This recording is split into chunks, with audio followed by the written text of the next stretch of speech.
La maison de la formation, bel organisme de formation évidemment, consulaire, qui regroupe trois activités principales.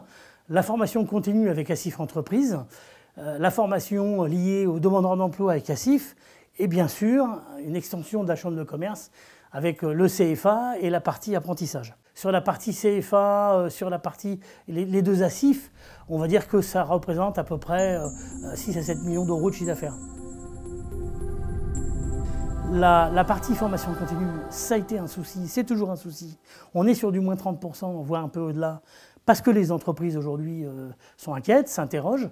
Par contre, les jeunes, on a toujours autant de jeunes qui s'inscrivent sur le côté apprentissage ou alternance, hein, et on va quand même faire plus 10% au global de tout ce qui est alternance au niveau de nos jeunes. Les mesures qu'on a mises en place, notamment à cette rentrée, ça a été effectivement des restrictions sur le nombre d'élèves par classe et toutes les mesures sanitaires et d'hygiène possibles et imaginables, évidemment. Il y a eu justement, je dirais, une motivation un peu plus forte, une implication de tous les salariés pour essayer de tenir malgré tout la présentation de la future année 2020-2021. On a bougé, on a fait des choses comme des présentations sur le net pour que les gens puissent venir voir effectivement la maison de la formation en visio, et les enseignants sont mobilisés. Donc là-dessus, chapeau à eux parce qu'ils nous ont aidés à passer, enfin elle n'est pas finie la crise, mais ils nous ont aidés à passer le démarrage de cette crise très compliquée.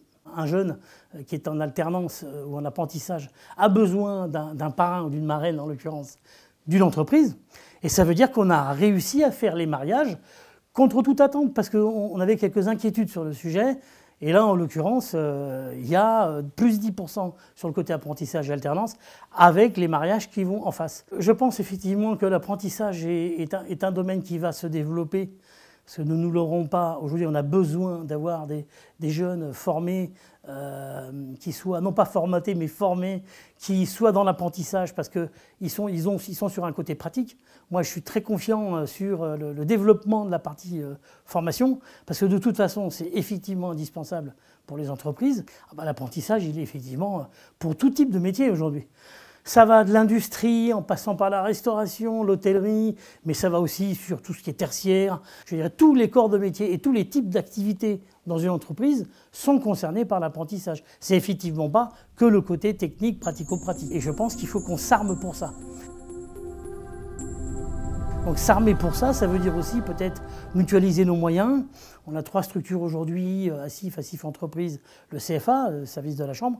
Peut-être que notre intérêt, c'est d'essayer de regrouper nos forces. On revient à de la consommation locale, on essaie de privilégier les circuits courts.